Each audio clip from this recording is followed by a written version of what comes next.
I've got the spinning wheel of rage.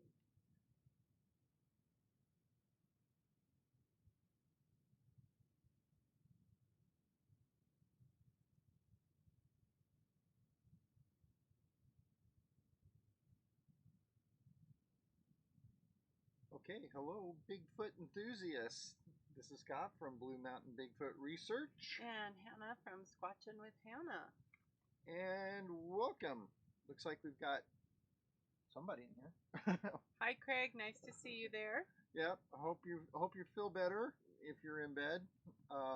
Just put us on your phone and watch away. So. Yep. Okay. So tonight we might have got a few little announcements before we get started. First of all, we hope this live chat finds all of you relatively well.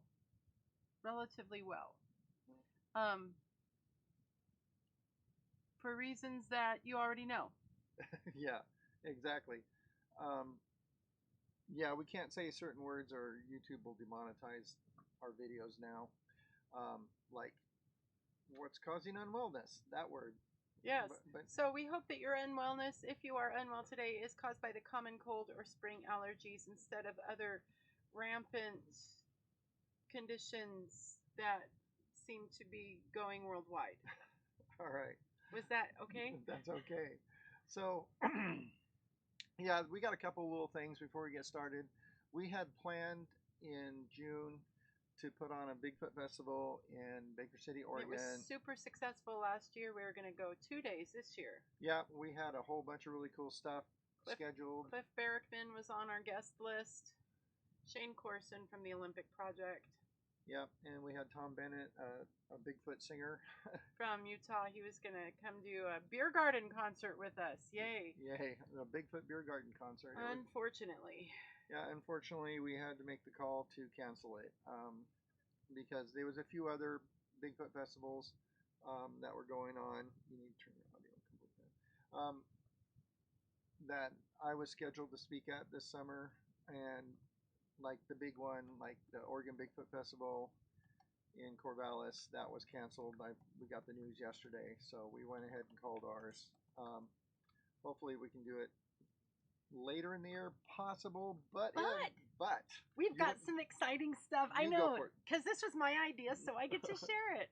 So I dug into my little bag of experiences, and I said, honey, we might not be able to host an in-person Bigfoot festival, but what if we designed a virtual Bigfoot festival? I have gone to so many online conferences where you get your ticket, you buy your ticket, and then you've got all these, you get your password to the website, and then you get all these videoed conferences and printables and all sorts of things and links to, and I thought we could do a whole virtual Bigfoot concert with a live nationwide town hall post and videoed lectures and a watch party for the Legend of Boggy Creek. I will not be part of that, but whatever. He loves it. And websites for our vendors and all that. We can still get together. I mean, what good is technology if we don't use it in times like this? Exactly. So we're planning on having some fun. I'm currently emailing with Jeremy Scott's on board. He's does a radio show out of Portland. And he does everything virtually anyway. Yeah, and he does a radio show called Into the Para-Abnormal. You might want to look him up, watch his show. It's pretty good. It's pretty awesome. He talks about everything, not just Bigfoot, but, aliens, conspiracy theories, the whole... I'll bet he's just going to town right now with all this stuff. Yeah, the whole I've heard a couple great conspiracy theories, let me tell you. Yeah, so he does that. He was going to do our Bigfoot Festival live in Baker City, but he might...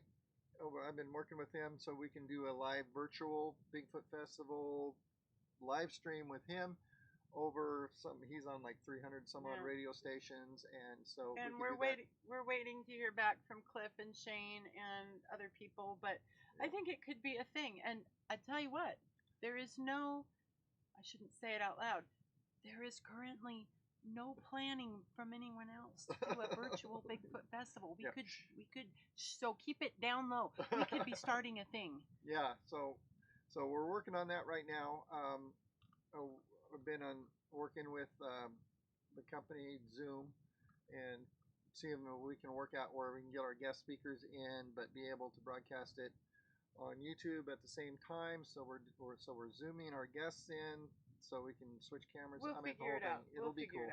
It'll be cool, and we'll have a lot of stuff on our website, and we'll have a reference to the website so people can go find all the lectures and stuff there after they're done, plus on YouTube, and also have virtual vendors like our Bigfoot Festival. I mean, some of our vendors last year sold out of stuff. I mean, it was so popular. Yeah. And in case any of you are wondering about virtual plaster, this would have to be a BYOB event. Yeah. Danny, sorry, BYOB. Yeah. Bring your own bottle of whatever. Yeah. So I've been drinking Diet Cherry Vanilla Coke lately, and it's pretty awesome. Yeah. I've been Diet Grapefruit Soda, and we're doing hot chocolate tonight. If yes. You're asking, hot chocolate. Yes, no sugar added. So. And just so you know, when you visit my blog, please disregard the typo that's on your screen. It's Squatchin, Squatchin with Hannah.com. Did I mess it up? You messed it up. Okay. He's such a phonetic person. That's how it sounds. I know. Anyway. Okay. Should I tell him the reason I can't spell? Okay. It's up to you. Okay, so the reason I can't spell is I went to a small grade school and an even smaller high school. And back in the 60s when I was in grade school, they were experimenting with something called whole word reading. And whole word reading was a process where they taught you to recognize words and not sound them out, but just recognize the word, not the spelling of the word. And so basically that turned into something later on in life they called speed reading. So you're able to read fairly quickly, but you can't spell anything. So anyway, that's it. Moving on. Moving right along, you don't care. So any more announcements? That was the big one, is the canceling of the Blue Mountain Bigfoot Festival and our plans to move it online. Yeah, and the canceling of the Oregon Bigfoot Festival, if you were planning on going that. I have not heard from the State of Bigfoot event yet. That's supposed to be in July. No, end of June. That's right. June 25th. End of June. So I haven't heard anything from them if they keep that going, because I don't know if they have they might figure out a way to keep less than 50 people on site at any given time. I don't know if they. Well, in the state of Oregon, it's less than 10 now. Is it? Oh. Yeah. But Governor Kate's been whittling it down day by day. But okay, but I haven't heard. But if that one's still on, we're still on to go. We're still ready to go. We kept all our reservations for the campgrounds and stuff that we were going there, because we might just go there anyway. Now, is that an Oregon State Park? No, that's a county park, right? It is a state park. Then they're closed. Then they'll probably be closed. And we'll be getting a refund. But anyway. We'll see what happens. We'll see what happens. Oh my gosh. Yeah, so right now we are, as a lot of you know, we live full-time in an RV. Hence, we're in our RV right now. This is the only place we have to live. And it's pretty actually cool. Yeah, it's cool living. Yeah, and we're fairly wherever we park. Yeah, and we're fairly nomadic, especially when we have free time like we do now. So right now we're in 1,000 Trails Park in Leavenworth, Washington. We're leaving in the next few days, and we've got a couple other places planned, but I'm not sure if we're going to get there or not, depending if they're open. The park we're in right now. They sort of open. Sort of opened. They closed the lodge. They closed the swimming pool is still frozen over, so it was already closed. But all the amenities, the bathrooms, the showers, anywhere people can gather, the office to check in is closed. You have to call the number when you get here, and someone meets you, and they check you in from 6 feet away. Yeah, they do. So. In fact, we had some mail sent here, and they called us on the phone, and we went up to the lodge, and she brought it out and handed it to us. Long-armed reach. Long-armed reach, and so that's what's going on. And you know what? People don't panic.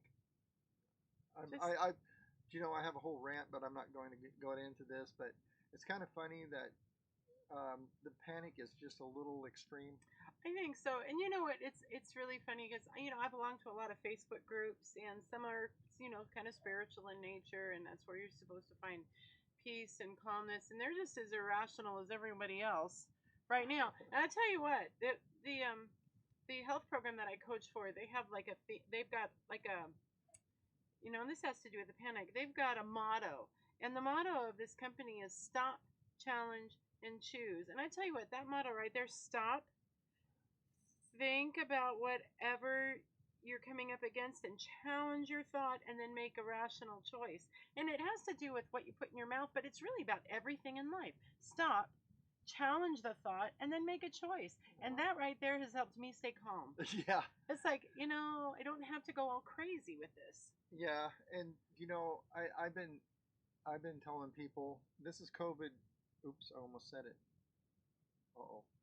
Anyway, it's number. This is Cobra. Cobra 19.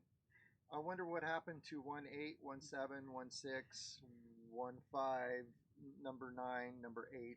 All so on. And so on. There have been a lot of things that have circulated in the past. So if this is the 19th version, why did we not panic the first 18 times? So, yep.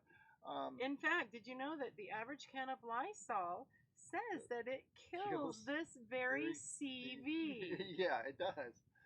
It says right on the can, and it's been on there for years. Yeah.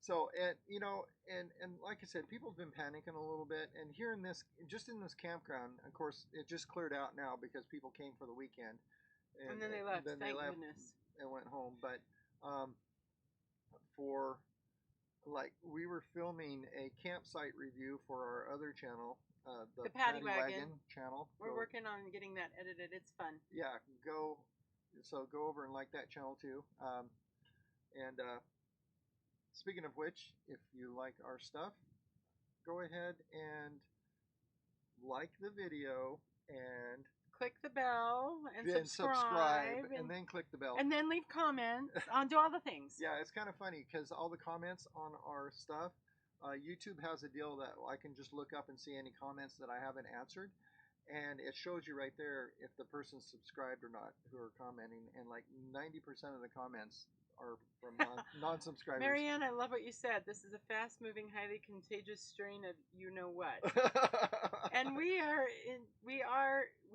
committed to keeping our channel non-vulgar and clean. Yes. But yes, I know exactly what you-know-what is. Yeah. So, yeah. And I'm not saying not be safe. Oh, by all means, follow what the government's saying, but make sure the government's saying it. But people just don't panic because we were doing. Get back to what I was saying. Yeah. When we were doing our campsite review, we were walking around the loop. Yeah, we walked around the loop, and I walked.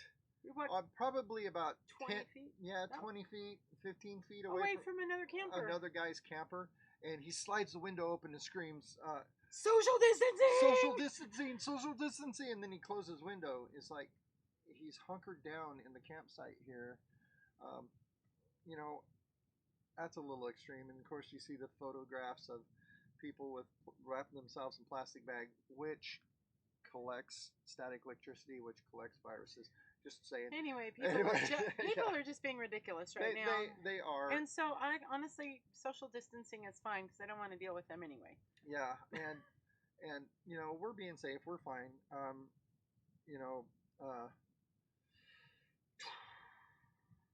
This isn't the end of the world. Trust me.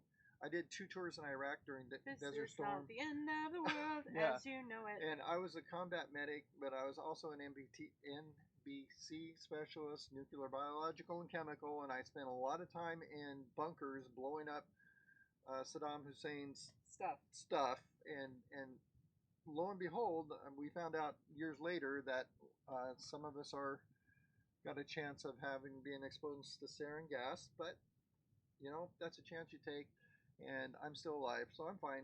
Danny, do you really have 6 degrees? I am so impressed because you've got me beat. I've only got 5. Man, I gotta get started again. I know. Yeah, so she's got 3 master's degrees. And so, Anyway, that's cool. so anyway, let's get on with things. Yeah, let's get on with Bigfoot stuff. That's what you're here for. What's next for us? And then we'll go into Q&A. Okay, so what I want to talk about is we have a thought. Especially now, we've been here for almost a week and a half. About 10 days. 10 days or so. Uh-huh. And we've had a wonderful time here in Leavenworth, Washington. We have met relaxed. several people. We had one lady chase us down in a parking lot. It was so funny. It was like, social distancing? Yeah. We don't want to break the rules here.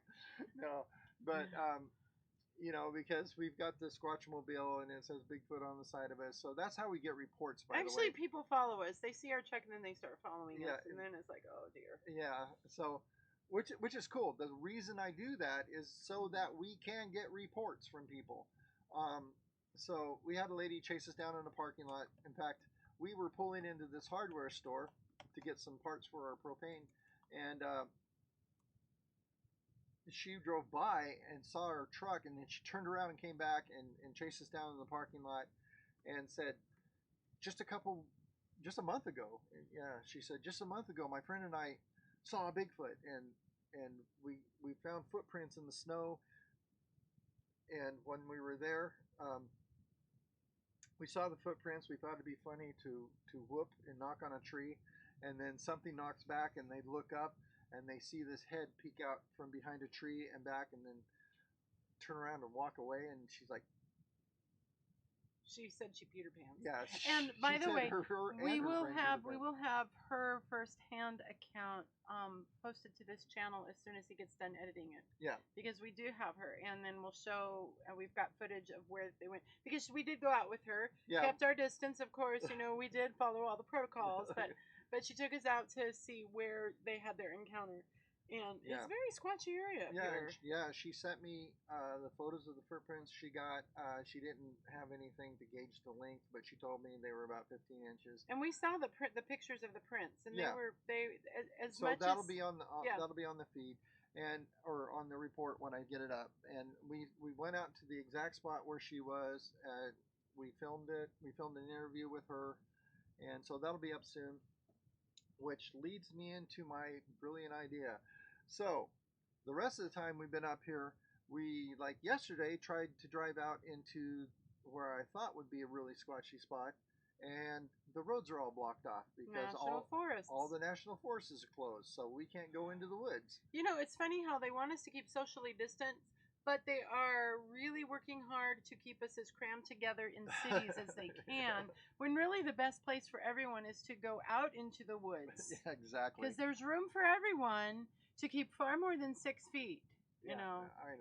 But so it's kind of counterintuitive. Yeah, so that was kind of disappointing. And so in the next couple days, we're going to head back home for a few days, and then we're going back to other parts of Oregon to try to find some squatchy places to live, because it's actually because we live in an RV, and we pay our annual fee to 1,000 Trails and all that. It's actually cheaper for us to spend the gas money to drive from 1,000 Trails to 1,000 Trails every 2 weeks than it is for us to rent space in our local RV park. Yeah, because we can spend 14 days for free, and then we have to be out of the system for 7.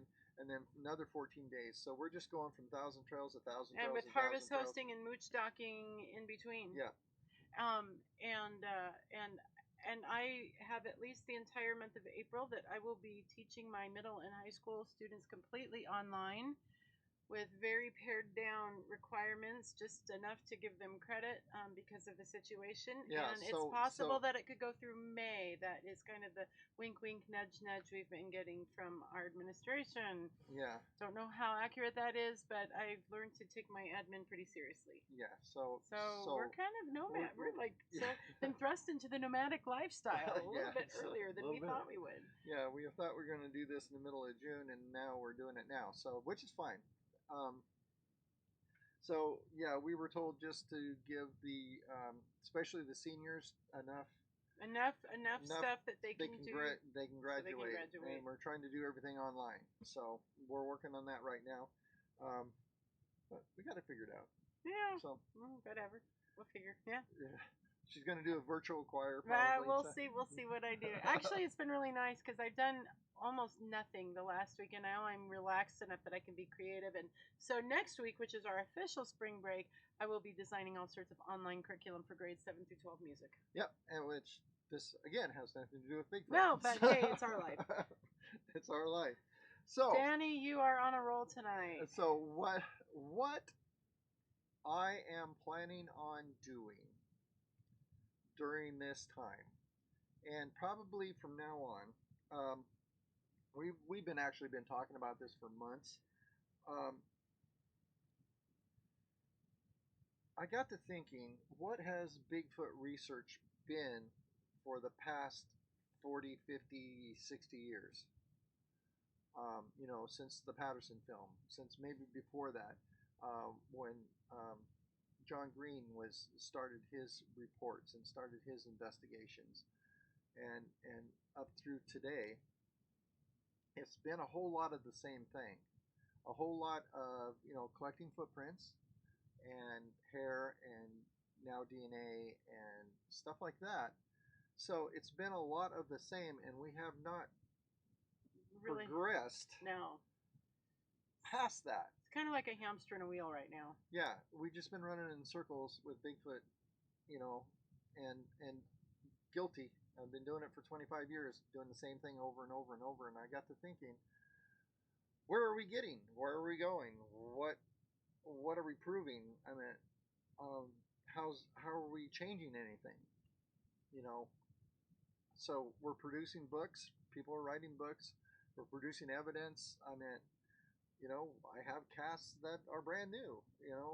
And basically, it's been 60 years of doing the same thing, getting the same stuff, reaching the same conclusions, and the same closed doors. Exactly. That's called insanity.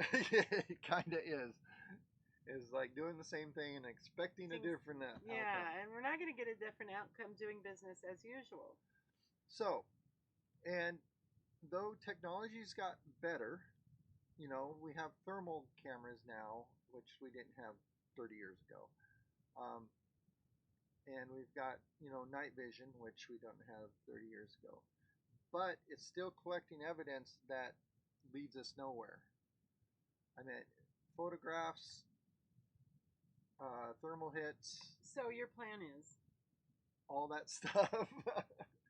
She's pushing me. I'm pushing me because we're doing the same thing. We're saying the same thing over and over and over and over again, reaching the same conclusion. So what's your big plan? I just pointed out that the new technology hasn't changed the outcome. No. And even DNA hasn't changed the outcome. So what I was thinking any good researcher would do is, let's take the preponderance of evidence like they do in court and start cataloging that into actual research, instead of researching that these things or proving that these things are real. I know they are. A lot of you know they are. There's thousands of people that see them every year who know they are. So maybe we should just start from the assumption that they are. Yes. So starting from that assumption that they are, we're going to start actual researching them, their habits, their lifestyle, their child raising abilities, their hunting habits, and everything. Basically, by using the evidence that we have collected, we are going to start habituating. Basically, but not habituating them, per se, like the Diane Fossey thing, about using that information for us to explain their habits. Mm-hmm. So, like, it's like a virtual habituation. Exactly. So, like when they discover a new species, then they go in. Biologists go in and study their habits, and they do the Jane Goodall thing. Yeah, and they try. Well, not always, Well, that was a little extreme. Yeah, she was awesome. Yes, she's awesome. She's awesome. But Hannah's going to go habituate sharks. so she can swim with them. No, So- no, I am going to cook jalapeno poppers, and they're going to come to me. And oh, exactly. that's the way we've been trying that for years. No, but what we want to do and how we're going to do this. This is the how right now. Is they are millions of reports, literally, and there are thousands of new reports every year in the United States. The thing is I don't hear them all. We don't always find all those, and it's hard to collect all that information and get it into one place. So what we're going to be working on for the next, I don't know, 10 years, Till whenever. that's what I'm shooting for, is since we decided, we live a nomadic life, I can go anywhere. So in the United States, because we can't go to Canada now, but eventually we will be able to get back to Canada.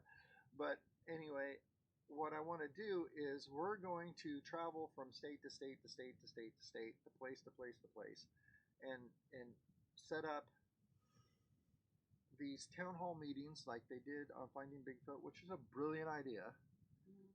Get reports, get new reports from people, and make a safe place for people to give us their reports. You talked a bit about this last week. Yeah, either virtually, over the internet, they can send it to us, or once people know we're out there and we're collecting these, and we're not going to think you're silly, that sort of thing. Give people a safe place to get reports to, and then we're going to have a massive database. I've been working with a couple people who are in the computer world, who knows how to do this, to collect all this information, and that way we'll be able to set up graphs and flow charts and make it look fancy and official. Yeah, and what we'll be able to do then is be able not just to figure out where these things are and when these things are, but their habits, their diet, how many kids they have every year, stuff like that. That'll be the next. I'm going to study these things like I just assume we're not trying to prove their existence anymore. I'm going to study them as real beings that they are. So, what do you think of that in the comments? So, yep, and now those are our plans. We are 27 minutes in, cool. So we've got 33 to go, and the rest of this time is yours. Ask your questions. There was a question up here at the top. Let's see.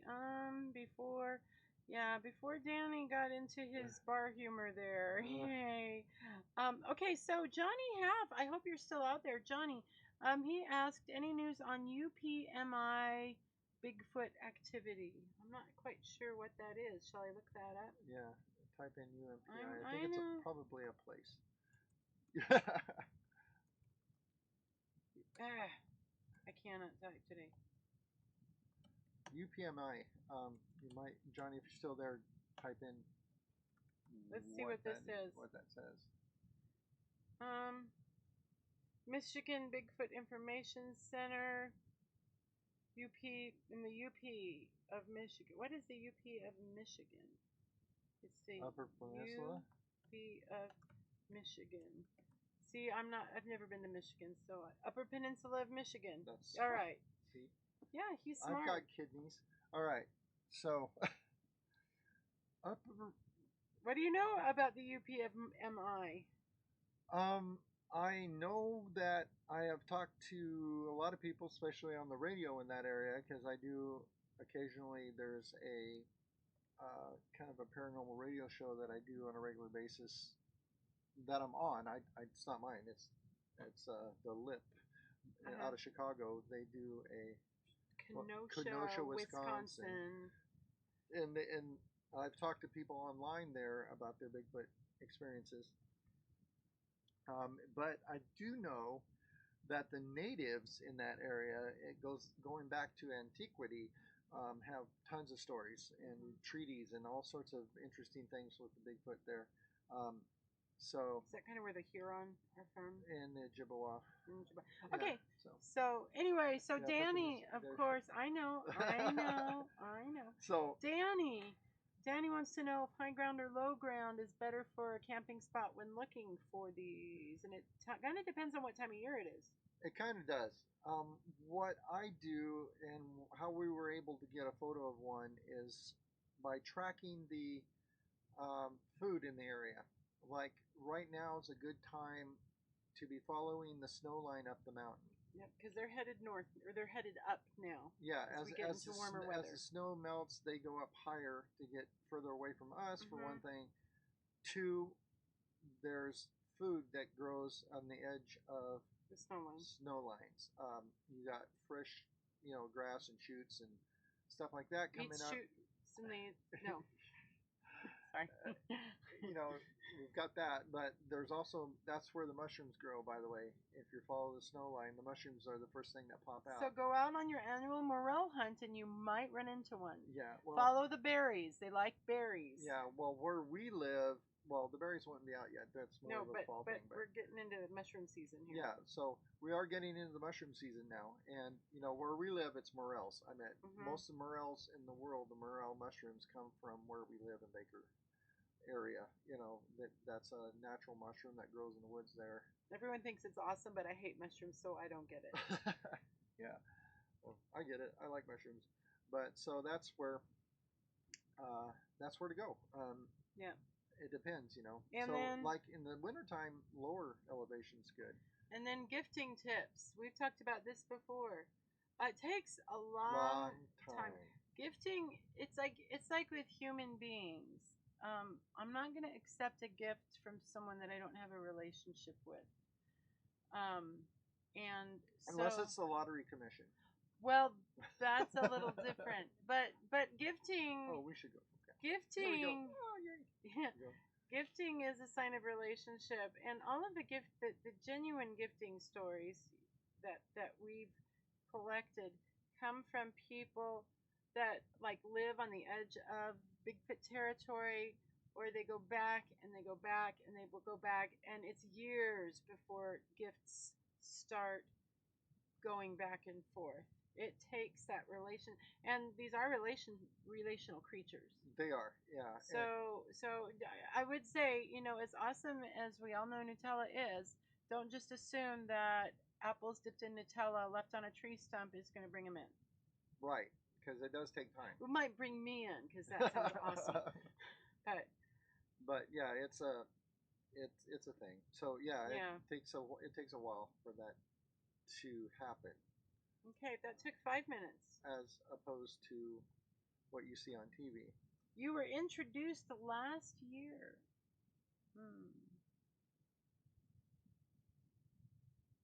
Well, Danny, if you've got a year, if you've got a year that you've been building a relationship, that's awesome. And then I would say now is appropriate for apples and Nutella. Although be very careful because they might give you one for a bride. Yeah, so that's awesome. There was a gentleman who down in southwestern Oregon. What's that called? The cave down there. Cave Junction? Well, Cave Junction, but there's a cave that Cave Junction's named after. I don't know. I didn't go with you. Yeah, I can't remember what the name of the cave was, but there was a gentleman who years ago had a whole experience with his family down by these caves, and what put him on that put him on the scent of Bigfoot basically because he had an experience, and then he went back time and time and time again to see if he could see this creature again in the same place. And so he started gifting. It took him 5 years, and they started accepting his gifts. So, okay. All right. Any other questions out there? I don't want to stop this early. We actually have a lot of fun chatting with you, and we honestly, if all of you, now here's the trick, if all of you would download the Zoom application onto your computers, we could actually have multi-way, everyone on the screen together, talking together. And that's actually the technology that we really want to utilize for a virtual festival. But any sneaky tips like Scott Carpenter's use of black thread across suspected paths? Sneaky tips. That's mean. That's not mean. That's a tripwire. Oh, no. Are they going to trip on it and like hurt Well, themselves? they probably don't even know. They snap it so you know they've been there. Well, anything could snap it. Yeah, that's true. Unless you put it up 8 foot high or 6 feet high. I have tried. Now this is another thing, and I've heard of this working. It's never worked for me. I'll put it this way. But I took old CDs, shiny, and shiny. I wonder if girl Bigfoots and hung them from trees in front of our game cameras. I have heard of that working. It has not worked for me. Another thing that's really interesting is hanging fruit from a fishing line, 8 or 9 feet like in the air. That weird bobbing for apples. Yeah, hanging them, like take a line, hang it between 2 trees, and then take lines and drop it down and hang fruit on it. So it's in the middle of nowhere and bears can't get to it, but something that's 8 foot tall could just reach up and grab it. That's another thing to do. A lot of times people will also hang next to that fish hooks. So when they grab the fruit, it'll snag hair, and they get hair samples that way. So that's a way of getting DNA also if they snag their skin and it bleeds on it. So I know it sounds cruel, but yeah. So, but anyway. I have read. I don't know how. I mean, there's a lot of Bigfoot fiction out there. I was reading a series last year, and they talked about baubles, particularly to attract the females, and that's probably just Yeah. What is it? Or peopleizing. Yeah. Them, but who knows? Yeah, because they might not care about shiny things. There's another. Let's see, gathering the DNA. There's another person who's taking small tacks and embedding them in a board and then burying them in the ground so when they step on it, the tacks, and then putting a spike down in the ground so it won't come up. So when they step on it, they're stepping on the tacks. And they collect DNA that way too. That's horrible. I'm sorry. I just, oh gosh. I saw a funny last week on Facebook about someone coming up with it was a cartoon and said so-and-so finally came up with a reliable Bigfoot track, and it was the forest floor littered with Legos. Yeah. That's kind of how tacks make me feel like. Yeah. Like, let's just throw Legos all over the forest, and you'll hear them howling in pain. Yeah. And cussing. So, okay. So, we have got 22 more minutes to fill. Please help us fill it. Yeah. I know we got 7 people on, it says, so. And I know that Marianne and Danny are yakking up a storm here, so. So. What kind of wine does Bigfoot like? Danny, I think you've had too much tonight, buddy. Yeah. I'm thinking for the alpha male a nice, maybe a Magnum Cabernet. I don't like Cabernet myself. No, actually, what was that we tried the other day? So when we're traveling, let me talk about. There's some. Now this is not sponsored. No, no one's sponsoring us yet. Yeah.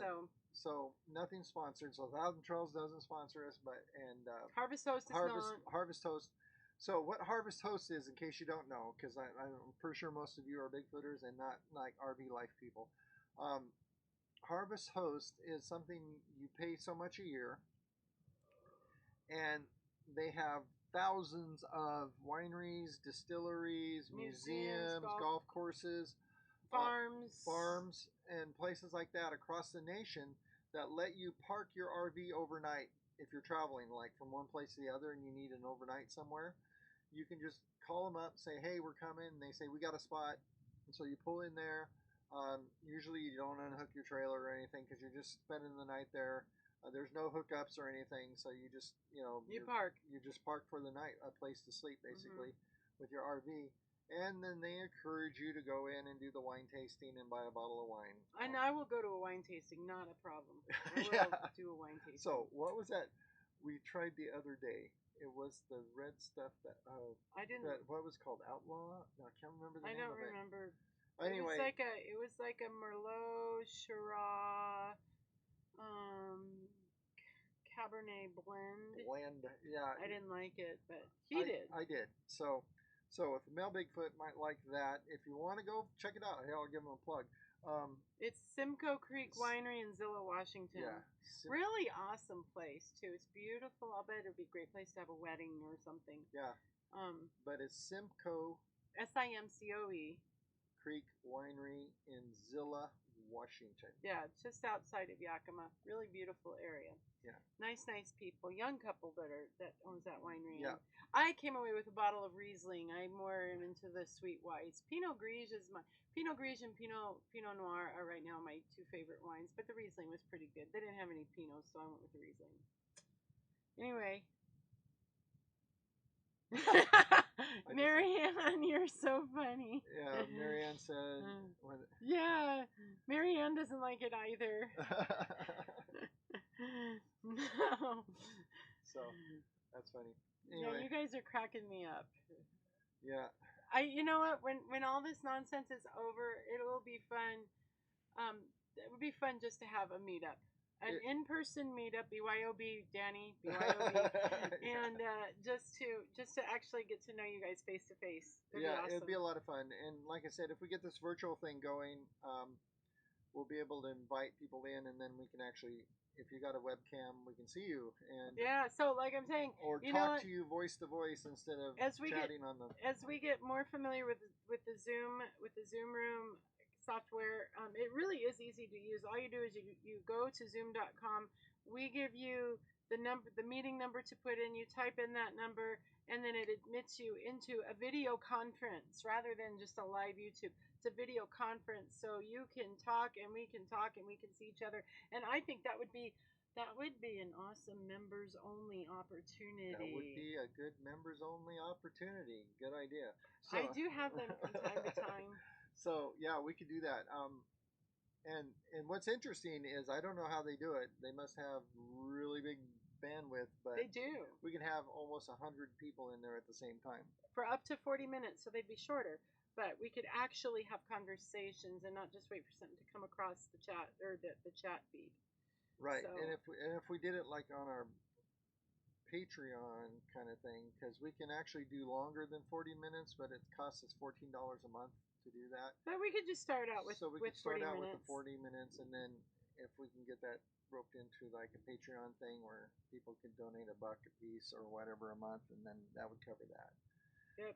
So that'd be fun. Are y'all willing? So I want to know in the chat. Let us know if you'd be willing to spend $1 or $2 a month for the opportunity to have live video conferencing and not just this. I mean, $1 or $2 a month. And that way we're not begging, but we are, getting enough money in to pay for that $14 a month. Yeah. Not that we probably couldn't, but still, But still, right now we are both out of work technically right now. So bring your own Bigfoot. Marianne, you're funny. Yeah. So anyway.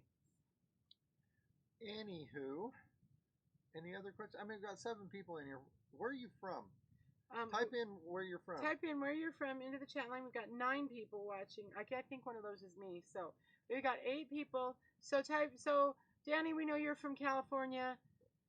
Yeah, we know where you're at. California. I have virtually stalked your house from space. That's really creepy. Okay. You don't say that out loud. Oh my gosh. By the way, we grow some of the pretty good Green New Deal stuff up here where we're from too. Trust me, it has revitalized certain corners of our county. Yeah. Lake Isabella, Kern River. Yeah, we don't. Yeah. So Marianne, are you the one from England? Is she from England? No, that was another guy. Oh. Okay, so, yep. That's cool. Because, there's literally squatches everywhere. So that's the reason we want to start traveling and doing these meetup town hall sort of things. We actually had one already planned. In Kenosha, Wisconsin. Well, we got one in Kenosha, but we got another one in Oregon that we had planned in conjunction with a really cool Bigfoot train ride. Yeah. But we haven't heard back from that yet, so I don't know if that's canceled or not. Yeah, that I'm train ride has like 30 or actually the train ride has like 75 people per car. Yeah. That's not going to work. So that's something we've done every year. It's in a little town called Elgin, Oregon, and they have a train that runs up into the mountains and back. And they have like what, 2 cars, 3 cars? 3 cars. Yeah, 3 cars of people, and they also serve. They cater it. It's they awesome. cater it. They serve lunch on the train, and it was a lot of fun. They do this Bigfoot tour every year. This year we were going to do it twice. It was just doing it once, but it was selling out so fast. And they have Hannah and I on board, and what we do is a lot of this. Is a lot of this while we're driving, but we bring Bigfoot casts and pass it out and let people look at them and talk about evidence and stuff like that. And they may have several people in Bigfoot costumes out along the rail along the tracks. What? Those aren't real Bigfoot that are chasing the train? Oh no, they're not. Dang it! But it's fun. It's actually, a lot of fun. You actually get to spy a Bigfoot out in the woods. So that's a lot of fun. And so we were planning on doing that twice this year. They have not canceled it yet. So who knows? But who knows? Maybe they're hanging on to see what's going to happen. But in the meantime, we had planned on doing the train ride. I think they're doing it on a Wednesday and a Saturday, and we're going to do a Friday night town hall meeting in that little town. Hey, Marianne's from just outside of Boston. That's up closer to where y'all are from. Because next summer, so this summer, we're still hoping to get out to Minnesota and Wisconsin. Yeah. And I think we can do that and still observe social distancing. Mm-hmm. But next summer, we wanted to go to New England because that's where his family is. And every year, the Villette clan, all 8.5 million of them, in Maine, they have the annual Villette family reunion, and we've been wanting to go there for that. Yeah, all my family's from Maine, and a lot of my family's moved to Boston, and I got cousins and uncles and stuff in Boston. So, Marianne, if we come up to that area, we will let you know. Yeah. So we're planning on going to Maine. In fact, I got a good friend who's a squatcher up there,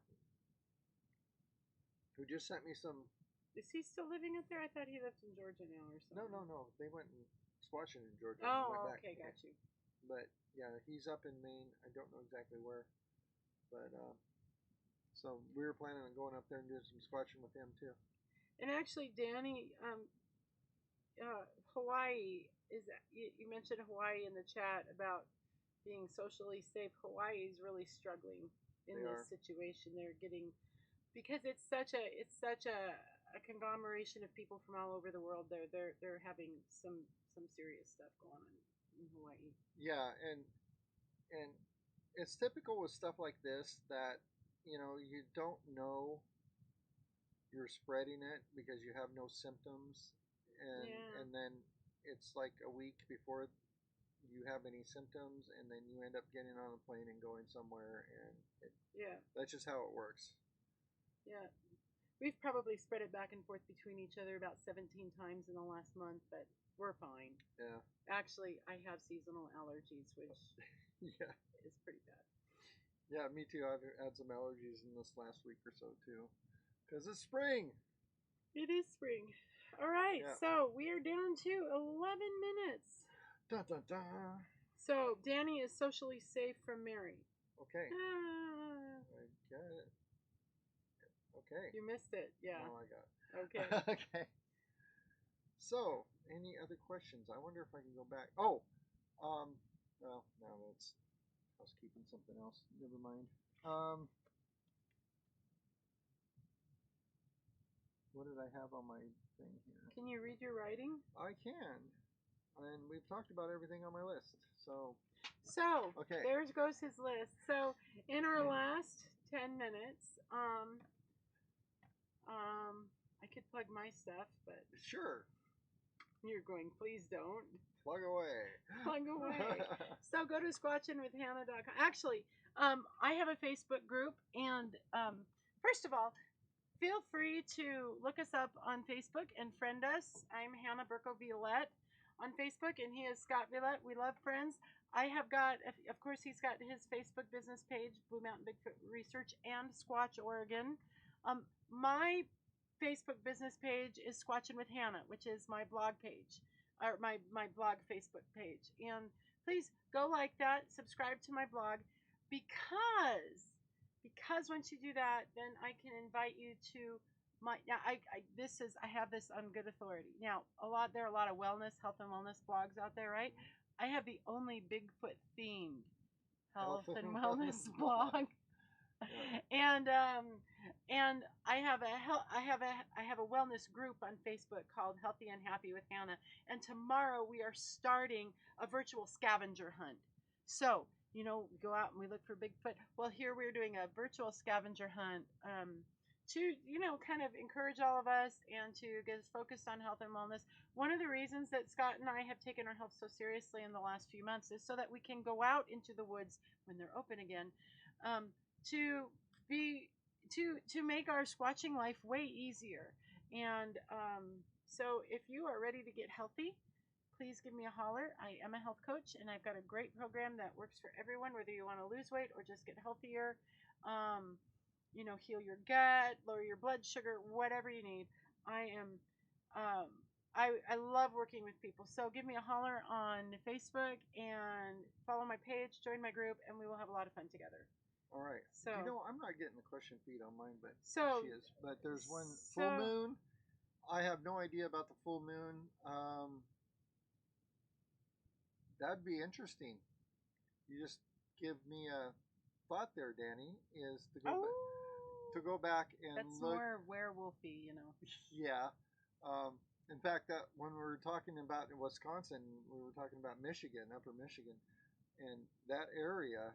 When I talk to people up there, they talk about the Dogman, which I have a feeling it's mistaken identity. They're Bigfoot, as opposed to being a werewolf sort of thing, but I don't know. It could be a werewolf. Campfire. Sort of. Are they attracted to campfires? Yes. As a matter of fact, yes. There has been a few Bigfooters out there who have caught photographs on trail cameras that they set out. They make a camp, they build a campfire, then they go out into the woods quite a ways and set up a trail camera facing back towards their campfire. And I know one person in particular was in a group that went out, and they actually caught the shadow of two creatures in the woods looking at their campfire from behind them with the camera. And so kind of like King Louie in the Jungle Book, they're attracted to the red flowers. Yeah, that's it, quite possibly, or they're just attracted to people. But there was that. I think they're attracted to my campfire cooked jalapeno poppers. I'm trying to think who that was. If you know who Justin Smeha is, he claimed to have shot a Bigfoot once, and then there's the I don't like that. But he was in that group that caught that photo, and so was the Reverend something. Oh, from Squatcher's Lounge. Squatcher's Lounge. Yeah, if you ever seen the podcast called Squatcher's Lounge, the Reverend Jeff Kelly. I think that's right. Okay. But anyway, they were in a group. They were up in Bluff Creek where Roger Patterson got that, and they got that photo. But yeah, they did do the campfire with the camera facing them, but it was like 200 yards out in the woods facing back, and they did catch something. What else? There's more questions. Full moon, it could be cause or effect. False campfire. I think they're, it's funny because, of course, the native legends say that Bigfoot walked away from the indigenous peoples of this continent because of their interaction with white folks. Um, with that said, you know, that kind of story says that they do like people. They're just very wary, and rightly people. so, of white of people that were not They're part racist. No. of tribal anyway. Yeah. But if all throughout human history they were in alliance with people, but then saw toxic people come along, and that's why they socially distanced themselves. Um, you know, it speaks to that relationship dynamic and that missing of something like yeah. So it's campfires. Campfires draw create relationship, and they draw people and other creatures together. So True. Yeah, and I think you said fake campfires. Um, Probably possibly that'll work too. It's the light, and it may not be the smell of the smoke. it's the smell of my jalapeno poppers. It is. That's what I attracts them. make the best jalapeno poppers. Bacon wrapped. And so anyway, um, those work really well. But yeah, fake fires probably okay. I don't know if it's the smell that will attract them from a long distance. From the photographs I've seen of Bigfoot faces, they have a pretty big nostrils, so they have a so. Anyway. Thank you. Yeah, so that's one thing. Because a lot of times when you're in the woods, especially in the fall, campfires are no. So. By the way, this time of year in this area of the country, the fire risk is Zilch. Yeah, I know, because we're actually just. It's funny because you see the signs all over the place. Yeah, in the green zone. All in the green zone right now because actually where we're camping up here in the Thousand Trails in Leavenworth, there's still snow on the ground. It's going away every day. We've been watching it. It's kind of fun. There was this whole wall of snow where they had plowed it behind our camper, and now it was like 3/4 of the way up the camper. Now it's halfway down. Marianne says that would be a great thing to put on a T-shirt, a picture from behind Bigfoot's looking at a campfire, and Danny would buy one. Oh my gosh, it could be a picture of a campfire with jalapeno poppers on the campfire, and the Bigfoots could be drooling about the jalapeno poppers. Absolutely. I'm serious. I make the best ones. It's true. So keep a hush on that one. We will get that in the works. We've got a wonderful print shop that does our T-shirts for us. They're local. We don't deal with those big like Teespring or all those that I have in the past. But we've got some really talented local people. We got talented local people we like to use, and I will shoot that over to her. So as soon as Hannah gets it designed, she's good at that. So it's true. I designed our mugs. If you haven't gotten your mug, make sure you get your mug. And by the way, so again, my Facebook group, Healthy and Happy with Hannah, you can actually just type that into Facebook because it can be found by anyone, and then request to join. The first 3 people who finish the scavenger hunt next week get a free mug. So, Healthy and Happy with Hannah on Facebook. All right. Healthy ampersand happy, not the word and.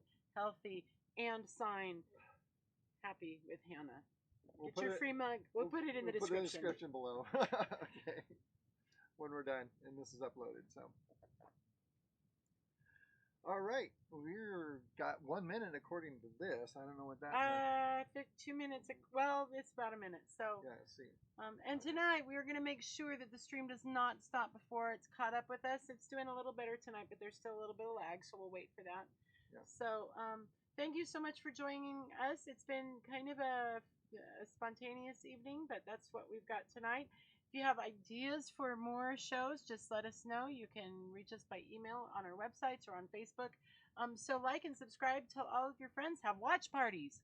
Do watch parties. We love watch parties. Yay. And be safe. Be well. Wash your hands. Wash your hands. Don't touch your face. And we will. Don't panic. Don't panic and don't hoard everything. Please. It's just weird. Yeah. So anyway, We will see you next week. Thank you. And like always, keep it squatchy and Go out and find a Bigfoot. bye. Bye.